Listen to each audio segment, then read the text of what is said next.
All right, everybody, we made it to number 5. Hey, welcome. Thank you again for everyone who's been joining along for the first 4 videos. We're gonna do one today that I'm very, very excited about. So, I'm gonna stop doing release order and show these in spine order because they're getting close to being spine complete. So, if you see Working Class Goes to Heaven is spine 1, the one we're talking about today is spine 3. Welcome to the Dollhouse, which, again, very excited about this. And then what we'll do next is fill her up with Super, which is spine number 10. All right, so this is the 5th release from Radiance. Again, like I said, spine number 3. And let's start, as always, I can say that now, 5 in, with just a quick look at the packaging. So, I've called this out before, but love the packaging. He's able to get a full image here. And very thick booklet, which I'll get to in just a second. And here's the reverse slip here.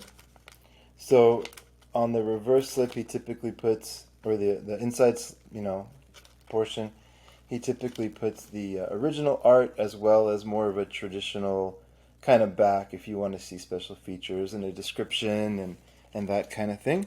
One second, this dropped. And the other thing, as always, is he matches the color of the insert with the disc. So it's a little thing, but I really love it about the Radiance releases. Just another example of the detail that Fran puts into these. Incredible detail. This one is, like always, pretty stacked with special features. I would say, it talks about the new interview with Todd Solondz himself, as well as Heather Matarazzo, who, I don't know, I'll get into this in a second. She came off a little bitter in the interview, if I'm being honest, but ton of amazing insight. New commentary by BJ and Harmony Colangelo. And there's a really good visual essay as well by Hannah Strong. And then this booklet, which is a 48-page booklet. As usual for Radiance, very dense. A lot of words, not all pictures in the booklet. This release is one that I was excited to talk about. So I'll get into it here in just a second. So this is what it looks like again with the insert in. Okay, great. I should say, as always, there is an unboxing video on Fran's YouTube and social channels. So if you want to see a little bit more in depth on the packaging itself, that's out there for you. So, this movie was one that I'm very excited to talk about because I remember seeing Happiness as well as Storytelling, which are some later films by Solondz in the theaters. And I remember even at those moments being, I don't know if offended is the right word, but just kind of shook by what I saw on the screen. And also just leaving feeling like, wow, here's a guy, here's a director that really, really lives in nuance and is willing to go kind of to the extremes of human comfort. So this one is a nice, it's a second feature film. I'll quickly pull up, I have, let's see. So he did a couple of shorts, and then in 1989 he did a movie called Fear, Anxiety, and Depression, which I have not seen. And then in 1995, which is when this came out, it was Welcome to the Dollhouse. And then about roughly every 3 years after that, he did 95 was Dollhouse, 98 was Happiness, 2001 was Storytelling, 2004 was Palindromes, and then he took a little bit of a break, 5-year break before he did Life During Wartime, which is, as far as I've seen. But, I think this is for a lot of reasons, I think this is a really good first film, even though I know that he has the other one that's a first feature, and I would like to see it. Um, his films are criminally not available on Blu-ray, but or at least in kind of big editions, and so I hope that that changes. But anyways, I would like to see his first feature, but I'm just going to kind of call this his first major feature because it's definitely the one that put him on the map. He saw the Wonder Years show, and it's like, that's not really my experience with middle school. And so he created a Todd Solondz version of middle school, which, he's a very unique voice. The only one I can kind of think of off the top of my head that somewhat feels like this is the humor in Cloven, Klown. If you've seen that, there's a lot of humor where they really like push into the awkwardness of relationship between an adult and a middle school age boy. Cloven is one. There's another British film called Four Lions, which I think is dark humor. It's amazing to me that it was ever made, about these four guys who are British who try to go join ISIS and are just basically bad at it. It was made in the height of when people were going to join ISIS, and it's a very funny movie, but topic that very uncomfortable. And so there's certain directors that are willing to really like push through. John Waters is certainly known for this, but I think Solondz is what I found, and I think it's especially true in Welcome to the Dollhouse. And one of the reasons I like it so much is I don't think he's interested in being shocking just for the sake of being shocking. Like, I think he kind of creates these realities that are possibly true for some people, but I think for most of us, they're just slightly exaggerated realities. So middle school sucks for a lot of us, right? But in Todd Solondz's middle school, the main character, who's played by Heather Matarazzo, has basically no good days, just a series of worse days or lesser worse days. She can't make a right decision. She has her first big crush, which we see. There's a boy who kind of starts to like her, and that gets ruined because she doesn't know what she's doing. She gets bullied.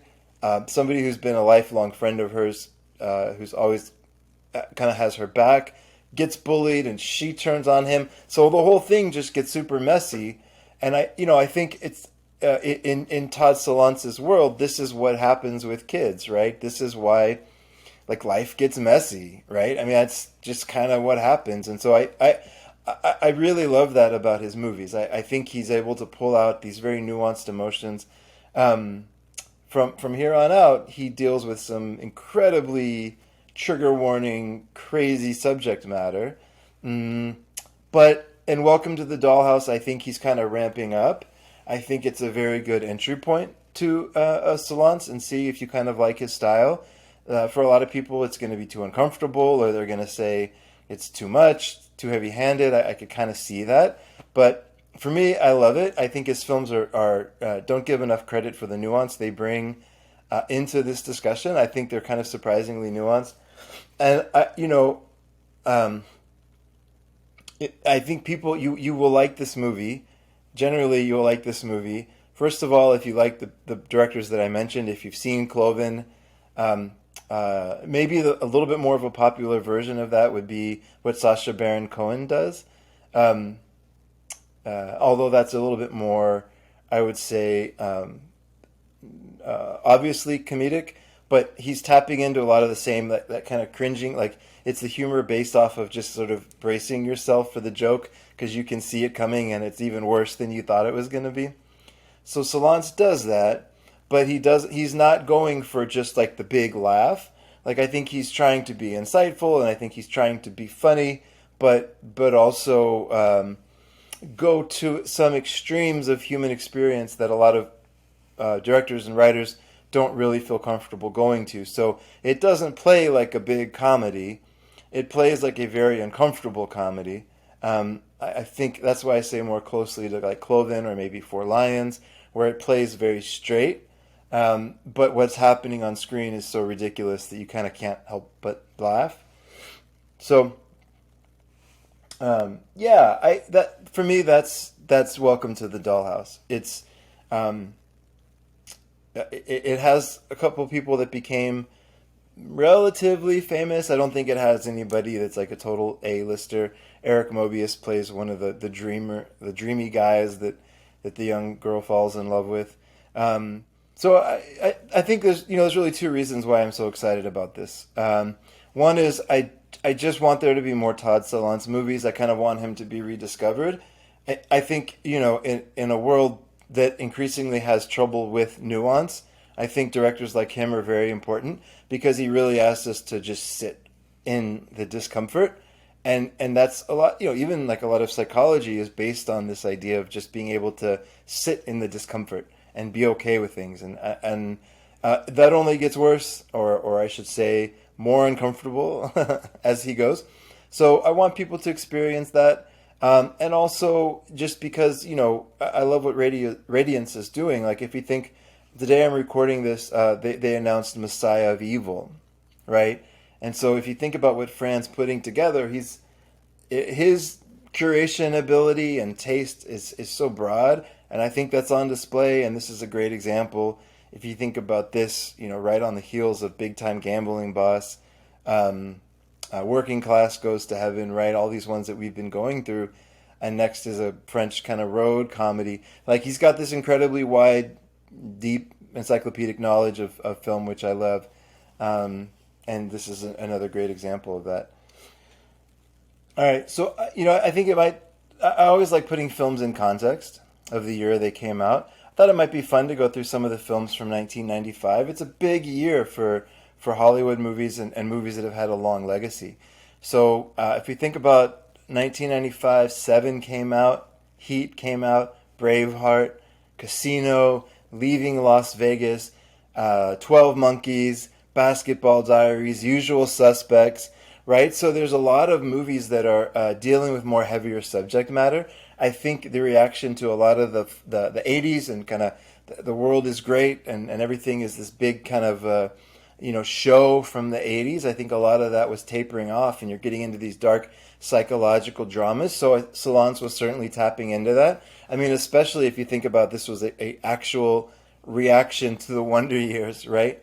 So the indie scene was just kind of starting. So this whole like Miramax, Sony Pictures Classics, like this independent cinema, where they would have $2, $3, $4 million to make a really powerful drama. That whole era from the 90s was kind of kicking off. So before Sunrise came out this year, I think The Usual Suspects fits in that category. This is the year, it's a little bit different than what I just said, but this was the first Toy Story. So you're seeing Pixar coming up. You see movies like Strange Days. You see movies like, While You Were Sleeping, which I guess that doesn't count for that one. Powder was one of these, Anyways, there's everything that came out, I think, in 1995 is all over the place. Jarmusch put Dead Man out. You have movies like Bad Boys, right? I mean, I'm just going through. Fallen Angels from Wong Kar-wai came out that year. I mean, I could keep going, right? Friday, the first Friday movie came out.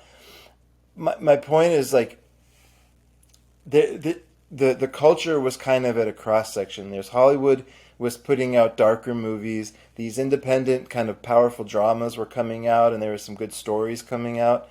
At that time, it was very story-driven films that were coming out around that time. And, here drops this movie about a middle school, and it's really dark, and it's funny, and it's painful, and I think people really resonated with it. And I hope I have no intel, but I hope that the success of the sales from this means that Franz will put out more, or Radiance and Fran will put out more movies from Todd Solondz, or some boutique will. I mean, this is a dream period for me because Yellow Veil Pictures, who was it? Somebody just released not one but two of the Wojciech Haas movies. So Saragossa Manuscript came out and the Hourglass Sanatorium came out, and I never thought we'd see those. So it's a good time for boutiques. I'm hoping that Solance gets picked up, and that's my one vote for more Solance coming out in the marketplace. Next up, I'm gonna watch and review Filler Up with Super, a French road comedy. Very intrigued by this. I don't know much about it, but I'm excited to watch it and find out. As always, if you have anything you want to see, if you like, dislike, let me know. Like and subscribe, please, and I'll see you around.